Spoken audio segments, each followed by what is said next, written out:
jam wale mon bandiraɓe musidɓe tedduɓe hettiɓe windaraɓe e Yahoo TV en garti e kattande jomiraɗo e subakande o gam yettinan ɗon ko sifa e kelle gaddana e jandeji leydi Sénégal joni palen koye jandeji ɗi.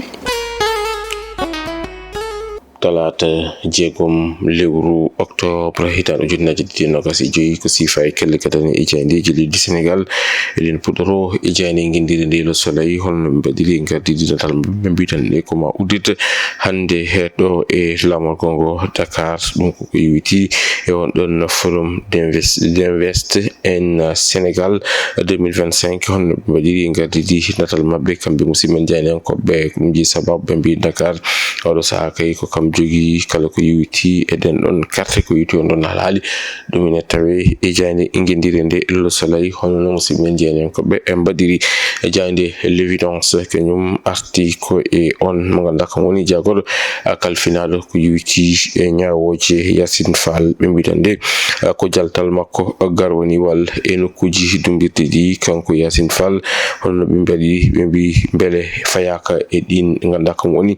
jagge taw ko jagge limtinde ɗum noon ko namdal ngal musidɓe men jandiyankoɓe ganduɗa kay kam woni e jande wiyetende jande l'évidence waɗi e gardidi natal muɗum ko noon kadi ɓe garti e Pape Malick Ndour mo ganduɗa kay noddunoma toon to section de recherche ɓe mbiyete caggal on ɗon audition kanko mo ganduɗa kam woni Pape Malick Ndour ɗaccitama o hoti to galle makko ɗum tawe e jande l'évidence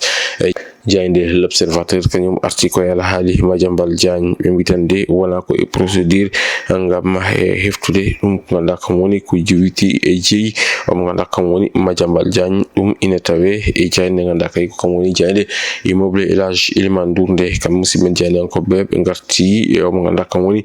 on ɗon audition mo ganduɗa kay waɗama ɗum fewde e omo ganduɗa ko kam woni omo ganduɗa kam woni Pape Malick Ndour ɗum ine tawe e jande ganduɗa kam woni jande wiyetende jande l'observateur jande L'As quotidien kañum arti e on ɗon audition mo ganduɗa kay Pape Malick Ndour waɗama ɗum auditionné toon to section de recherche ñalawma hanki o kono ɗum ko kam musidɓe janiyankoɓe ɓe garti e alhaali omo ganduɗa kam woni Madiambal Diagne ko litton wonde kay Madiambal Diagne kañum kay oɗo saaha nana haala witande alhaali o foof ko complot ɗum ine tawe e nder jande ganduɗa kay ko woni jande L'As quotidien kono ɗum ko kam musidɓe janiyankoɓe ɓe garti ngun jillu ganduɗa kay e jagol to mbiɗo gueɗe ñawoji nder leydi ndi waɗi ɗum e don to cuuɗi dumbirɗi tawatede nder leydi ndi hono jande waɗiri e gardidi natal muɗum e jande quotidien Le Quotidien kañum ko hen arti ko yewiti yala haali poursuite toon to pôle judiciaire financière wonande kay omo ganduɗa ko woni Madiambal Diagne ɓe mbitande ko Madiambal Diagne oɗo saaha kay nana sirgini ngam ha hullirde kañum kam hunde ko fawa ɗum ko ɗum wodani ɗum ine tawe e jande ganduɗa kam woni e jande wiyetende jande quotidien Le Quotidien ko on saaha ɓe mbitande o wi ko plan Sonko kam e omo ganduɗa kam woni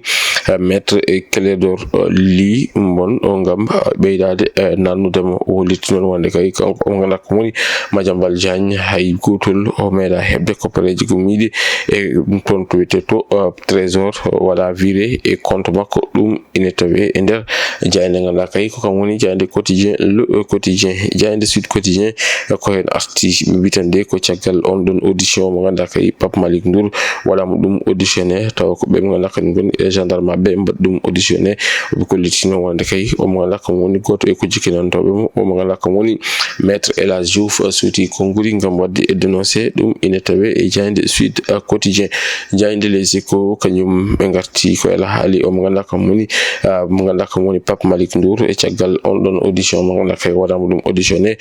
toon to section de recherche taw ko gendarme ɓe e kettimo caggal muɗum noon ɓe kolliti kay kanko on ɗon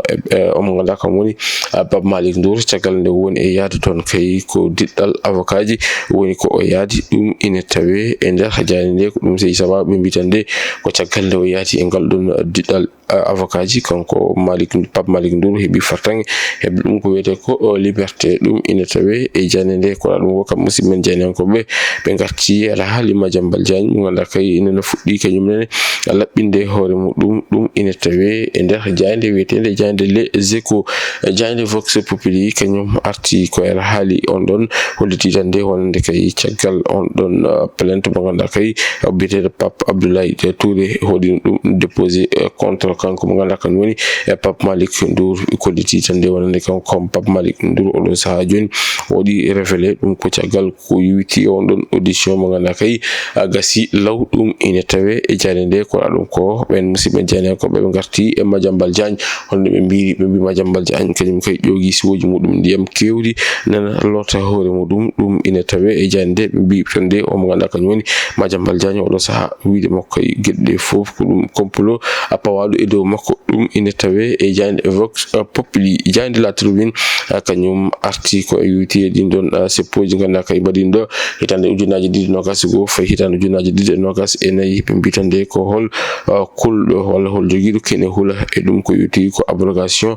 total wonande kay on don loi amnesty mo ganda wala no do ete woto no do ete leydi ndi no jani nde wodiri ngardini natal mudum simen jani ko be ngarti e mo ganda kam woni e Pape Malick Ndour mo ganda kay wala no auditionné e nyalama hankiyo hono jani nde wodiri e ngardini e natal mudum jani point acti kenyum arti ko on don hadde baaje mo ganda kay kam woni kalfinade kala ko yuti e nyaawoje e nder leydi ndi be witande ko Yassine Fall wodi déclarer la guerre wonande kay ben be ganda ko min goni e nyaamobe ko pareje wala nyaamnobe ko pareje ataw ko pareje ngendi ko ni e ko pareje dendade taw ko pareje ngendi di hono e jani nde wodiri e ngardindi inatal mudum ni jani e point acti e jani yor ko hen arti be kolliti tande wonande kay o ganda kam woni garde so Yassine Fall kanko non holliti kay wonande o sa joni wonande kay tolérance kam ko dum zero wontan ko gasi halabi hono no jani nde wodiri e ngardindi natal mudum ko dum ko kam musibe jani ko be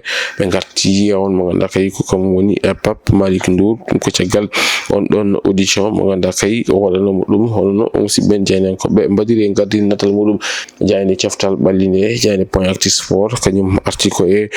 kipu ngendi jomale di Sénégal be mbi ko Boulaye Dia caggal nde wada forfait o mo ganda kam woni Abib Diallo ko kam tigi nodda ngam lomtomo kanko Boulaye Dia kanko Abib Diallo ni o yetima aton to Juba lamorgo leydi e Sudan hono jande wodiri e ngardindi e natal mudum